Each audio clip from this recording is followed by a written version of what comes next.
नमस्कार, स्वागत है आपका दस्तक न्यूज के खास कार्यक्रम रूबरू में, जहां आज हमारे साथ जुड़े हैं भाजपा के मंडल अध्यक्ष पंकज पालीवाल, जिनसे खास चर्चा करेंगे ब्यूरो चीफ सलमान अली आपके अपने खास कार्यक्रम रूबरू में। नमस्कार, आप देख रहे हैं दस्तक न्यूज का खास कार्यक्रम रूबरू। और रूबरू में आज हमारे साथ एक ऐसी शख्सियत मौजूद है जिनके बारे में सबसे पहले तो आपसे परिचय करा दूं। पूर्व जिला अध्यक्ष, पूर्व नगर पालिका अध्यक्ष, एक भारतीय जनता पार्टी के निष्ठावान कार्यकर्ता, एक वरिष्ठ नेता, और उनके बेटे पंकज पालीवाल हमारे साथ है, जो ज़मीनी स्तर से लेकर आज इस मुकाम तक पहुँचे हैं।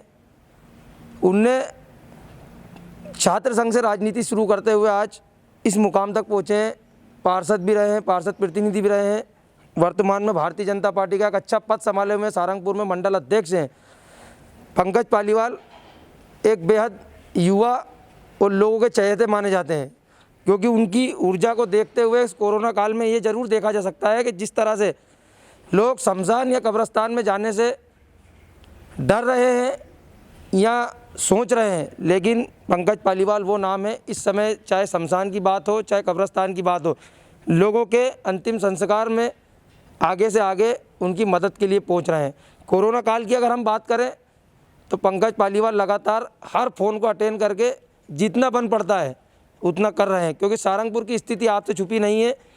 क्या स्थिति है, वो पार्टी के अच्छे पदाधिकारी भी हैं और उनकी ही सरकार है मध्य प्रदेश में। पिछले 15 साल भी रही, इस साल 1 वर्ष सरकार को हो चुका है, तो उन्हीं आज सारे सवाल उनसे पूछे जाएंगे, आखिर सरकार फेल क्यों है। सबसे पहले तो पंकज जी, आपका दस्तक न्यूज़ में स्वागत है।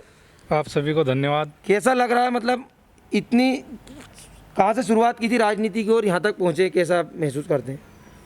पिताजी को देख करके कभी सोचा नहीं था कि मैं भी राजनीति करूँगा, लेकिन पिताजी को देखता था, वो राजनीति करते थे, हम लोग अपना कार्य करते थे। पर जब महाविद्यालय में, विद्यालय से ही शुरुआत हो गई थी। विद्यालय में जब 11th-12th कर रहा था और विद्यार्थी परिषद से जुड़ना हुआ। बाल्यकाल से स्वयंसेवक हूँ, इसलिए स्वाभाविक था कि विद्यार्थी परिषद से जुड़ना हुआ, और विद्यार्थी परिषद से जुड़ करके 12th से मेरी विद्यार्थी परिषद में शुरुआत हो गई थी। महाविद्यालय में लगातार छात्र राजनीति में सक्रिय रहा। छात्र राजनीति के बाद भारतीय जनता पार्टी में युवा मोर्चा में सक्रिय रहा।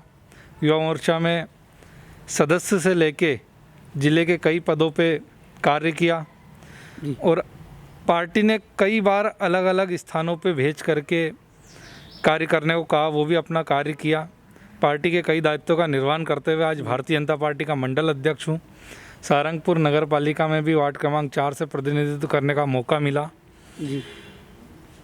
और इस बीच में कई अच्छे लोगों से संपर्क हुआ, कई नई चीज़ें सीखने को मिली, और हमेशा अच्छाई ग्रहण करते हुए चलता चला जाता हूँ, निरंतर चलता रहता हूँ और अच्छाई ही ग्रहण करता हूँ, बुराई को त्यागने का प्रयास करता हूँ।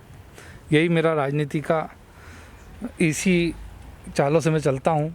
और ये तो राजनीतिक सफर पंकज जी ने बताया, लेकिन अब जिस सवाल का सारंगपुर की जनता को इंतजार था, उन्हीं सवालों की शुरुआत करते हैं।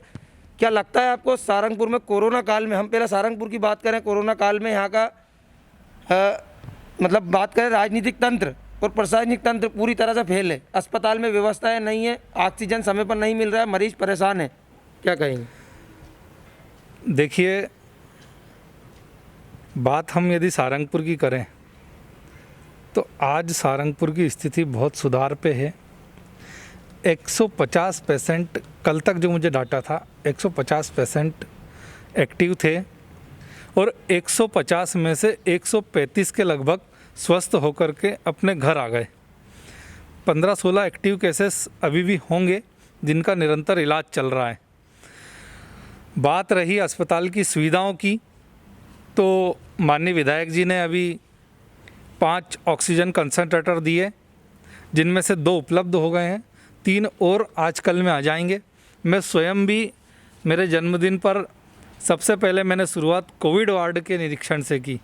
कोविड वार्ड में जाकर के पेशेंटों के परिजनों से मिला, डॉक्टर्स और स्टाफ से मिला। कोविड सेंटर में क्या क्या कमी है हमने सबसे पहले उस पर चर्चा की और तुरंत विधायक जी से बैठ करके हमने ये निर्णय लिया। विधायक जी को उसी समय एक आपातकालीन बैठक में राजगढ़ जाना ही था।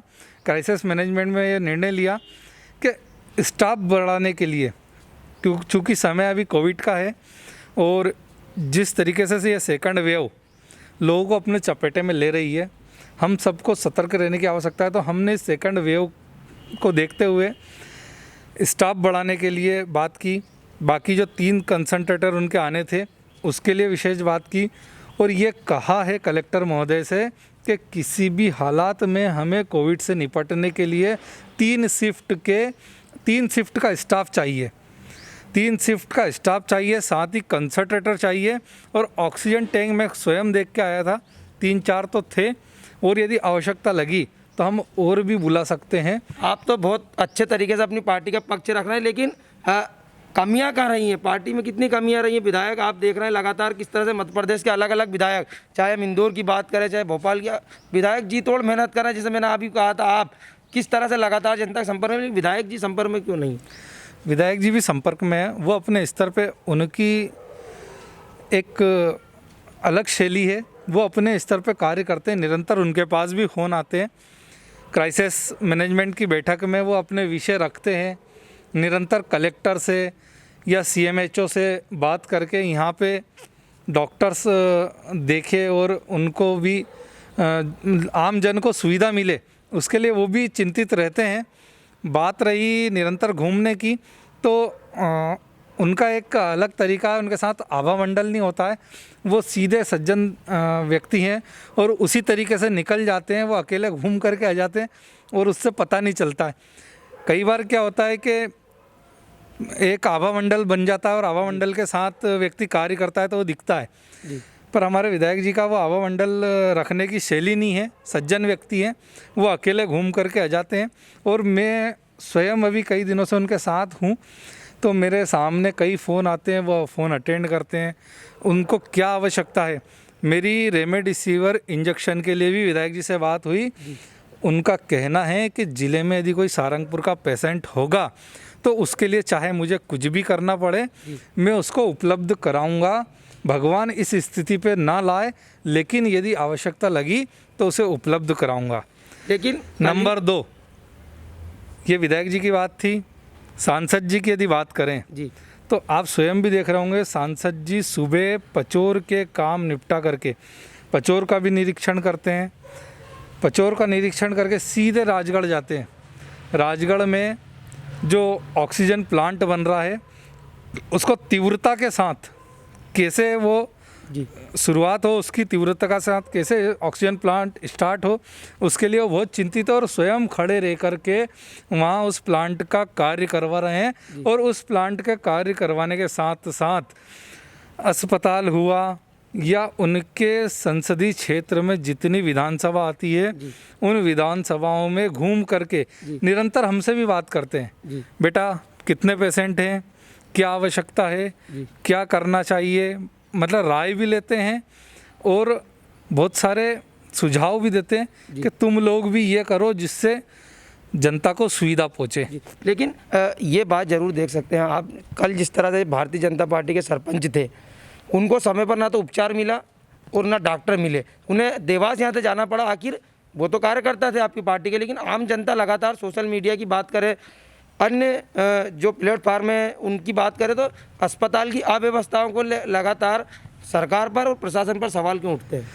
ये बात सत्य है कि हमारे शासकीय अस्पताल सारंगपुर में स्टाफ की कमी है और उस स्टाफ की कमी के कारण अभी विगत कुछ दिनों में ये हुआ कि यहाँ के BMO पॉजिटिव हो गए थे जी, अन्य डॉक्टर्स और स्टाफ में भी कुछ कर्मचारी पॉजिटिव हो गए थे। उसके कारण वो कमी और बढ़ती गई जी, लेकिन अब वापस से स्टाफ आने लगा है जी, और 1-2 दिन में वो पूर्ति भी हो जाएगी। इसको मैं स्वीकार करता हूँ कि स्टाफ की कमी के कारण जी, यहाँ पे कुछ असुविधाएं आई है, लेकिन जी, वो पूरे ज़िले में या पूरे प्रदेश में नहीं है। जी, सरकार ने, शिवराज सिंह जी चौहान ने, मेरी माननीय मंत्री अरविंद भदौरिया जी से भी बात होती है। आप उनके बेहद खास करीबी माने जाते हैं। बिल्कुल, वो मेरे बड़े भाई हैं, मेरी उनसे भी बात होती है। उनने मुझे परसों ही बताया कि रात भर वो हर एक घंटे में अपडेट लेते हैं कि ऑक्सीजन का टैंकर कहाँ तक आ गया, कहीं कोई किसी ने रोका तो नहीं है, या इस राज्य से इस ज़िले से ये पार हुआ या नहीं हुआ, अगली सीमा में आया या नहीं आया, उसकी हर एक घंटे में स्वयं अपडेट लेते हैं। माननीय मुख्यमंत्री जी भी, और माननीय ये जिम्मा अरविंद भदौरिया जी के पास है गवर्नमेंट की तरफ से। तो अरविंद जी भी रात भर सोते नहीं हैं और कार्य करते हैं, निरंतर कार्य करते हैं। हर एक घंटे में अपडेट लेना, उस अपडेट को नीचे तक पहुंचाना, जिस ज़िले में आ गया वहाँ के अधिकारियों से बात करना कि ये कहीं रुके नहीं, उसकी व्यवस्था बनाना।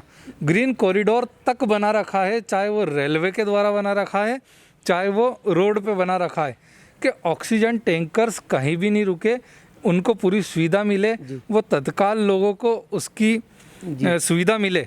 जिस तरह आपने प्रदेश लेवल की बात करी, तो एक सवाल लगातार कांग्रेस भाजपा पर हमलावर है, लगातार मुख्यमंत्री के इस्तीफे की बात कर रहा है, चाहे स्वास्थ्य मंत्री गुमशुदगी के प्रचार प्रसार सोशल मीडिया पे कर रहा है।